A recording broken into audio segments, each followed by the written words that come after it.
Bienvenidos a una nueva edición de Código 84, el programa dedicado al mundo empresarial malagueño.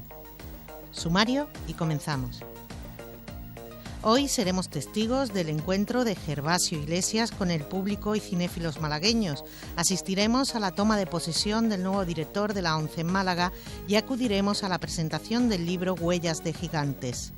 Estos días todo el mundo habla de La Isla Mínima, la gran triunfadora de los recientes premios Goya del cine español. Uno de sus productores, Gervasio Iglesias, acudió a Málaga para mantener un encuentro con profesionales y estudiantes de imagen y sonido malagueños en el Ateneo. Con ellos compartió anécdotas y experiencias de su trayectoria profesional en el mundo del cine, la televisión y los documentales. Gervasio Iglesias, director y productor ejecutivo de la Zanfoña Producciones y miembro de la Academia Europea de Cine y de la Academia de Cine de España, visitó Málaga invitado por la Escuela de Cine School Training para dar una masterclass sobre el guión para cine y televisión. Durante su visita, Gervasio analizó el buen momento que vive el cine español, afirmando que este excelente momento se debe en buena medida a lo que está pasando en Andalucía, a la calidad de las producciones y de los actores andaluces, y abogó por la aprobación de la Ley del Cine Regional. Desde Código 84 queremos dar la enhorabuena al nuevo director de la ONCE en Málaga, José Miguel Luque, que hace unos días tomaba posesión de su nuevo cargo. José Miguel Luque, nacido en el Valle de Adalajís en el año 62, está afiliado a la ONCE desde 1987. Comenzó su trayectoria laboral como vendedor, luego fue director en Pizarra, Álora y Ronda. Ha sido jefe de la unidad comercial de la ONCE en Málaga, jefe de juegos en Almería y Granada, y ahora viene a sustituir a Cristóbal Martínez, que pasa a ser el nuevo delegado territorial. La ONCE, organización sin ánimo de lucro, fue creada en el año 38 por un grupo de invidentes que querían formar parte activa de la sociedad, querían ganarse su futuro con dignidad y además querían ayudar a otros. Apenas un año más tarde se celebraban los primeros sorteos del cupón y desde entonces esta organización no ha parado de crecer y reinventarse. A lo largo de mi vida han sido muchas las personas que de una forma o de otra han contribuido a forjar mi personalidad. Para comenzar, permítanme que realice un ligero recorrido de agradecimiento. Soy el cuarto de 5 hijos de una familia de pequeños agricultores y desde mi niñez vivimos en una pequeña finca. Para mis padres fueron años difíciles para sacar adelante la familia, trabajo duro, de austeridad, en los que nos infundieron principios como la honestidad, el esfuerzo, el trabajo bien hecho, el aprender el valor de las cosas. De mi padre recuerdo siempre la inquietud porque sus hijos tuvieran una formación que él no pudo tener y que tanto añoró. De nacimiento ya tenía el grave déficit visual que tengo y ya desde entonces mi padre me enseñaba y me motivaba diciendo: José Miguel, que no te voy a vivir siempre. A veces me sorprendía el hecho de que más que ponerme límites me hacía ver la importancia de intentarlo todo, pero siendo responsable y que fuera fiel a mí mismo. Yo no conocía la ONCE, por lo que estudié con la ayuda de maestros y compañeros. Siendo adolescente ya se despertaba en mí la gran inquietud de poder formar de mayor una familia. Era tímido y me empeñaba en disimular la falta de visión. Con 18 años, un oftalmólogo muy reconocido, al responder a sus preguntas y al conocer qué estudios realizaba y qué notas sacaba, me dijo: los ojos son para toda la vida, cuídalos.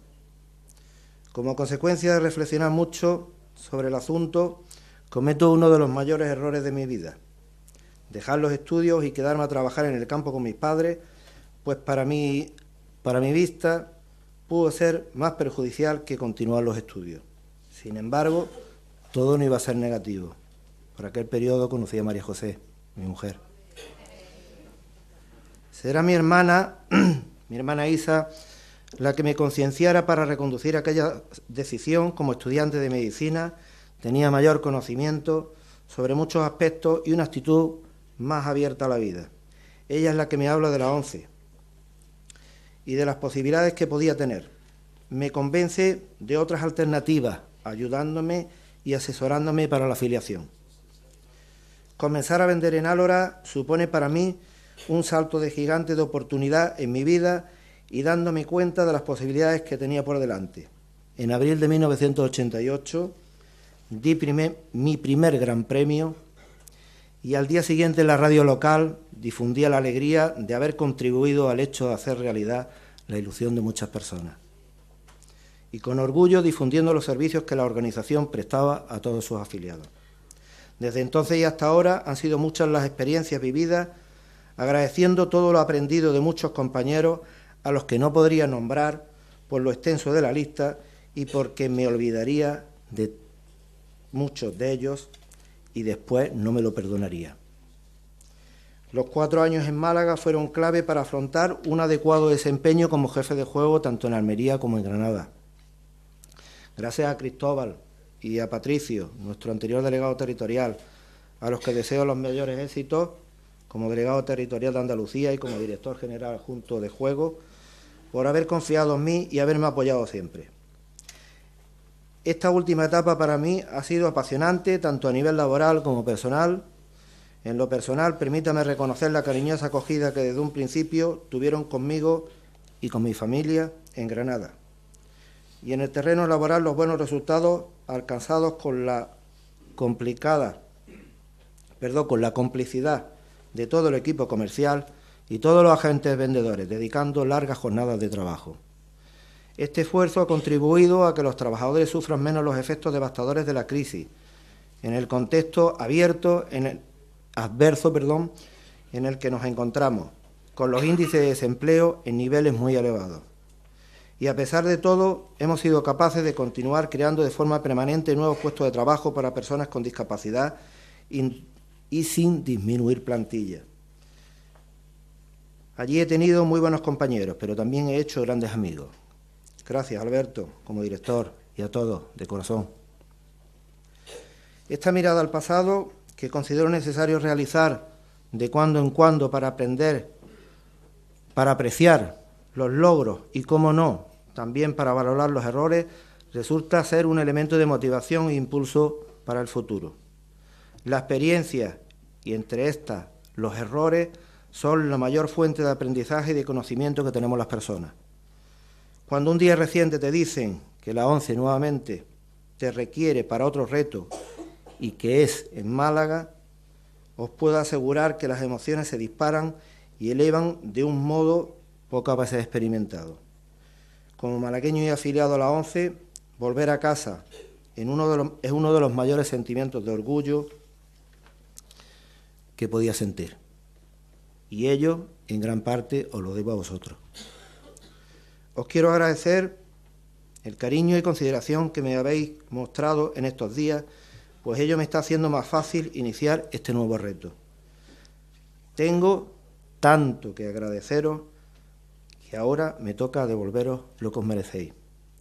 El pasado 4 de diciembre, tras las elecciones en la ONCE, los afiliados han respaldado ampliamente el proyecto de Unidad Progresista, un proyecto en el que estamos ilusionados y construido para comprometernos con las personas.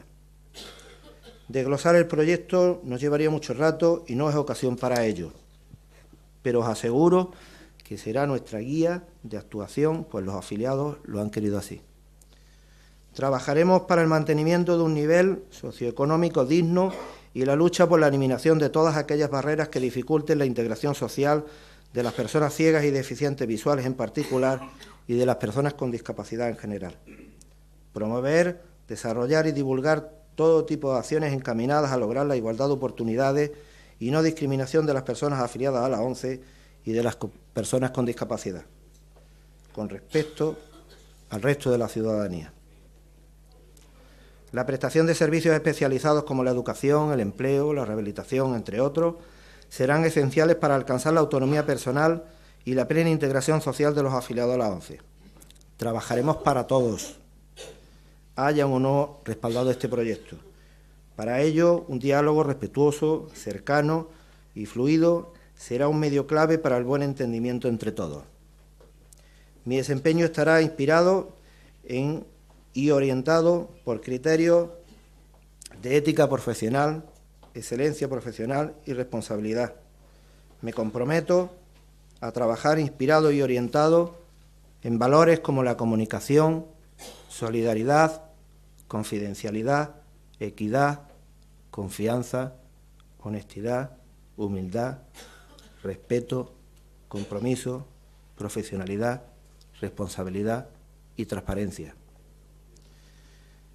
El ámbito de esta dirección de zona lo componen las provincias de Córdoba, Málaga y la ciudad autónoma de Melilla, por lo que esta dirección tendrá como objetivo hacer todo lo posible porque cualquier afiliado o trabajador de la casa se sienta lo más cercano a la ONCE, viva o trabaje donde fuere. Las puertas de todos los mandos de mi equipo estarán siempre abiertas a escuchar y a atender a cualquier persona. Con las administraciones públicas mantendremos la colaboración y cercanía para mejorar las condiciones de las personas con discapacidad, velando por sus derechos y luchando porque se mejoren y recuperen derechos perdidos como consecuencia de la crisis, recordando que la crisis ha hecho más dependientes a colectivos más desfavorecidos, por lo que las administraciones tienen que redoblar esfuerzos en la medida de lo posible para reconducir esta situación de forma prioritaria. Para ir finalizando, quiero dirigirme a mi familia, a mi mujer María José, por haber compartido conmigo el sueño de tener una familia y estos 3 hijos, por haberme ayudado a paliar mi ausencia en muchas ocasiones en la educación y por tantas horas que no te he dedicado por atender mi trabajo. A mis hijos, Antonio Miguel, Belén, Gonzalo, pediros disculpas por las horas en las que no he estado con vosotros, en el colegio, en la casa, de ocio, por haber tenido siempre la madurez de convertir los trastornos de los traslados en nuevas experiencias, nuevas oportunidades. Me siento orgulloso de vosotros.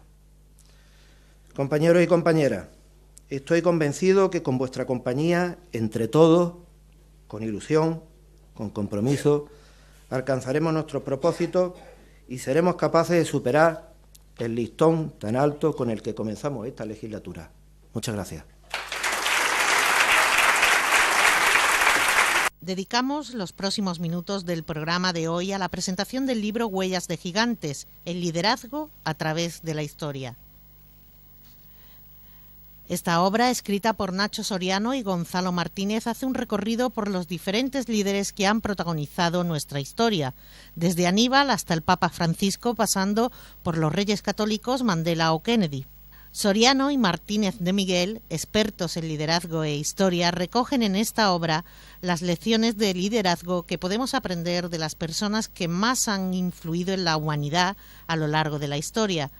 Huellas de Gigantes es un fantástico libro de liderazgo e historia, ameno, repleto de momentos apasionantes, que inspirarán al lector a reflexionar sobre su propio estilo de liderazgo personal y un texto que puede ser sin duda faro y torre de vigía para muchos. Pero ¿dónde venía el liderazgo de Aníbal? ¿Cómo Aníbal fue capaz de hacer lo que hizo? Y por otro lado, ¿en qué se equivocó? Si era tan bueno, si era excepcional, ¿por qué no entra en Roma? ¿Por qué no gana directamente la Segunda Guerra Púnica? Uno de los grandes enigmas de la historia. Un gran enigma. Fijaros que Aníbal aterrorizó tanto al pueblo romano que las matronas romanas, cuando querían que sus hijos comieran y no comían, igual que aquí les decimos come que viene el coco o viene el coco, le decían Aníbal a las portas, Aníbal está a las puertas. Fascinante la influencia que tuvo Aníbal, pero Aníbal comete un error muy interesante que está en el libro, que es que Aníbal era excepcional entre los cartagineses, mientras que Roma había estandarizado la calidad de sus generales. Entonces, ¿qué es lo que ocurre? Que a Roma le bastaba con ganar una batalla para ganar la guerra, mientras que Aníbal tenía que ganar todas las batallas porque no tenía sustituto. Y fijaros que también es muy actual. ¿Cuántas empresas, cuántos políticos, en cuántas organizaciones no está preparado el sustituto? Y cuando llega el momento de sustituir a quien lidera, lo que hay es el vacío. Lo curioso de Julio César es lo que dice Gonzalo: en una carrera política como era la romana de la antigua república, en la cual necesitabas dinero desesperadamente para progresar en este cursus honorum, ¿no? En esta carrera política, Julio César no tiene dinero, pero empieza a ser una persona, y esta es otra característica muy interesante de los líderes, que maneja muy bien los símbolos. Y el primer símbolo que maneja de manera magistral y transgresora Esto que traigo aquí. Esto es una toga. Yo no sé cuántos de vosotros lleváis o habéis llevado corbata en vuestro trabajo. Supongo que muchos. Los que os quejéis de corbata, os presento la corbata de los romanos. Medía 6 metros de largo. Sí, sujeta, por favor, si no. Esto, normalmente se necesitaban 2 esclavos para ponerla. Yo lo voy a intentar yo solo. 6 metros de bicho, 6 metros de toga. Os voy a enseñar también cómo se pone, porque como en la moda todo vuelve, pasado mañana puede volver la toga a la moda y nos pilla aquí directamente sin saber cómo se pone la toga. Con lo cual, la toga, lo voy a hacer, ya digo, sin esclavos, no se pone igual, pero bueno. Se ponía más o menos de esta manera. La toga era un símbolo auténtico, era un símbolo de poder, era un símbolo de pertenecer a una familia importante, era un símbolo de dominio. Y Julio César hacía una cosa curiosísima con la toga. Cuando se ponía la toga, se la ponía de tal manera que la dejaba que arrastrase por el suelo. ¿Os imagináis entrar en la oficina arrastrando la corbata por el suelo? ¿Qué supondría eso, no? Todo el mundo os miraría y diría, ¿quién es ese? ¿Quién es ese? Está loco, está privado. Exactamente. Pero hablarían de ti. Claro, exactamente lo mismo pensaba la gente cuando Julio César entraba en el foro arrastrando la toga, ¿no? ¿Quién es ese joven? ¿Quién es ese loco? ¿Qué está haciendo arrastrando la toga por el suelo? Era algo absolutamente inconcebible, ¿no? Julio César no tenía dinero, pero conseguía que la gente hablase de él. Conseguía que la gente dijese, ¿quién es ese tío? Ese tío tiene que ser especial, ¿no? Cuando Julio César abría la boca, la gente decía, a ver qué dice el loco este. Julio César, para mantenerse en el poder y para acumular cada vez más poder, utilizó el Acta Diurna, que probablemente el Acta Diurna fue el equivalente al primer periódico de corte político, con intenciones políticas que hubo en la historia. Pero lo creo él. Pero en el mismo sentido, Kennedy usó la televisión para llegar al poder y posteriormente Obama utilizó las redes sociales para llegar al poder. Te das cuenta que parte de lo que han sabido hacer los grandes líderes es usar los medios de comunicación disponibles en ese momento y revolucionar de alguna manera, ¿no? Julio César además era un hombre con una cintura excepcional y con una capacidad de motivar a la gente excepcional. Era capaz de convertir hechos aparentemente contrarios en ventajas, o era capaz de motivar a la gente en circunstancias muy complejas precisamente utilizando los símbolos, ¿no? Uno de los ejemplos clásicos de Julio César os sonará quizás el río Rubicón.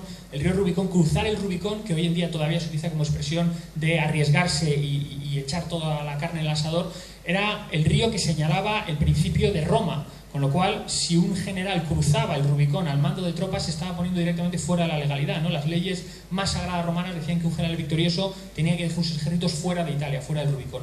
Bueno, pues cuando va a empezar la guerra civil que César protagoniza, existe ese gran momento de cruzar el Rubicón, ¿no? Que sus propios soldados están temerosos, sus propios soldados están dudando porque saben que si cruzan el Rubicón se ponen automáticamente fuera de la ley y les pueden crucificar si son capturados, ¿no? Con lo cual, imaginaos la escena de ese amanecer en la cual los legionarios de Julio César allí están en corrillos dubitativos. ¿Qué vamos a hacer? ¿Nos arriesgamos? No, César dice que crucemos, nosotros no queremos.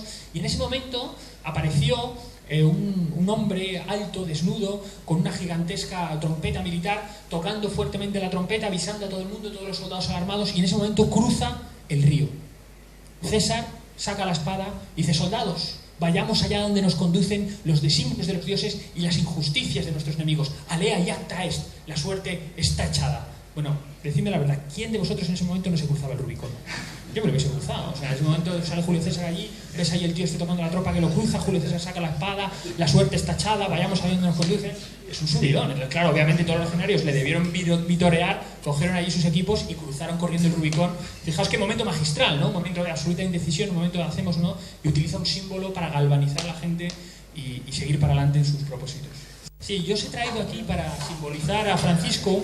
Yo no sé si habéis tenido la suerte de ir a la Basílica de Asís de San Francisco y habéis visto las reliquias de San Francisco. Una de las que a mí me apasionó desde el principio es el hábito de San Francisco, el que se supone que es el hábito de San Francisco.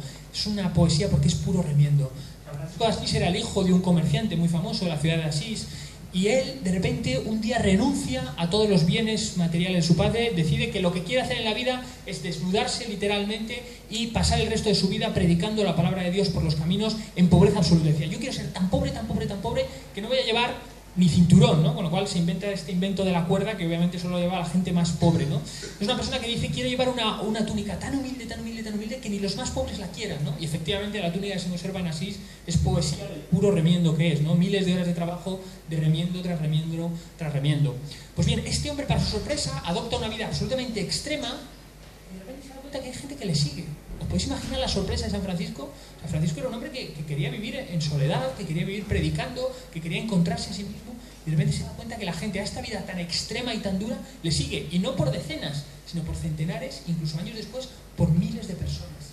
Y Francisco se ve obligado a convertirse en un líder, ¿no? Qué bonito, qué paradoja. Él que quería ser un ermitaño y se ve obligado a acoger a esas personas. Francisco, si habéis leído un poco de su vida o de su obra, era una persona que amaba todo, ¿no? Amaba ya no solo la humanidad, sino tiene hasta el canto de las criaturas, ¿no? Amaba a los pájaros, amaba a las piedras, amaba todo, ¿no? Entonces, en esa acogida a la gente les da una serie de lecciones de liderazgo que a nosotros nos parecen deliciosas, ¿no? Él, por ejemplo, decía: aquel que quiera ser el primero entre todos, hágase su ministro y siervo, sea como el menor. Curiosamente, cientos de años después, los grandes teóricos de liderazgo dicen: liderar es servir. Hay un apartado de El Príncipe de Maquiavelo, los comentarios de Napoleón al Príncipe de Maquiavelo. No os lo perdáis porque no tienen desperdicio.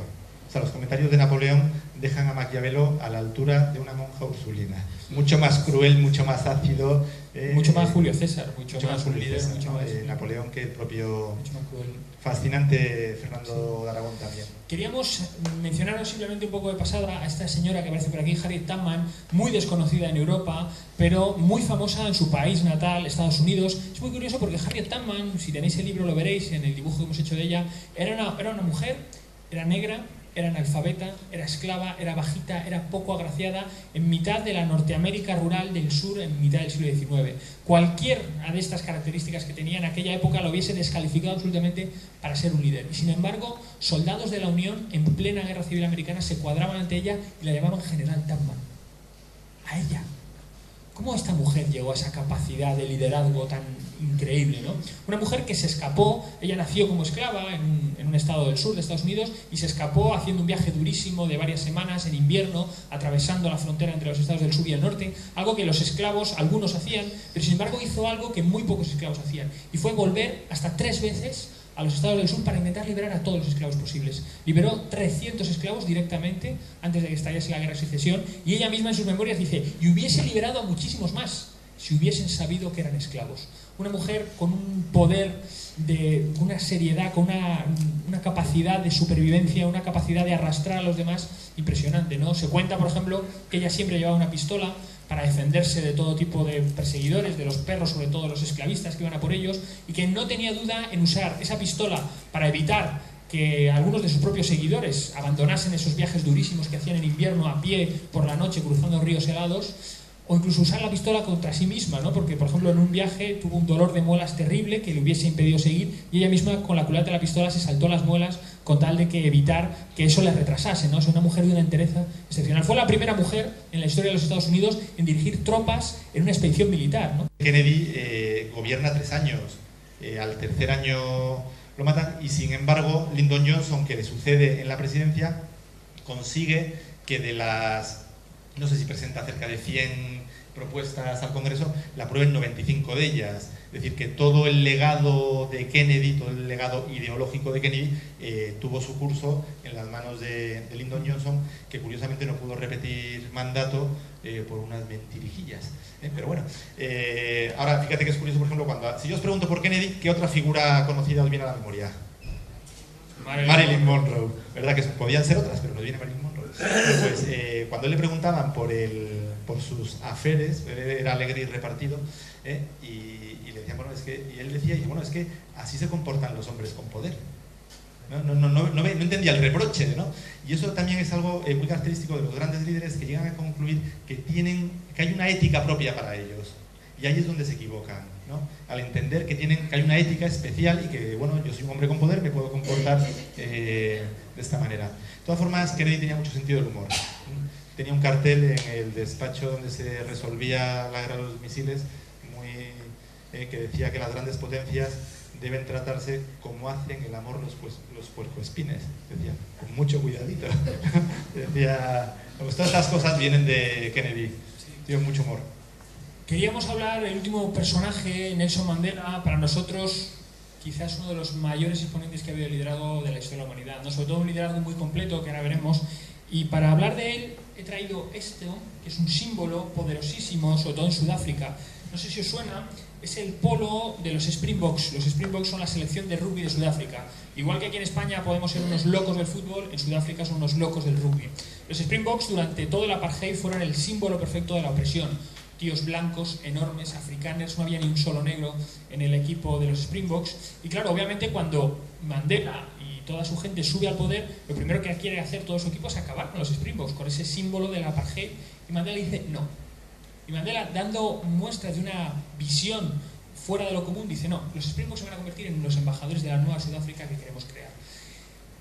El trabajo que hizo con ellos fue increíble. Les convirtió de auténticos adalides en el apartheid en los mejores y mayores defensores de esta nueva Sudáfrica, de esta nueva nación arcoíris que quería crear Nelson Mandela. Nelson Mandela se dice que tenía un encanto excepcional, tenía, en palabras de algunos de sus colaboradores, tenía un instinto casi animal para encontrar las debilidades y los miedos más profundos de las personas y tranquilizarlos.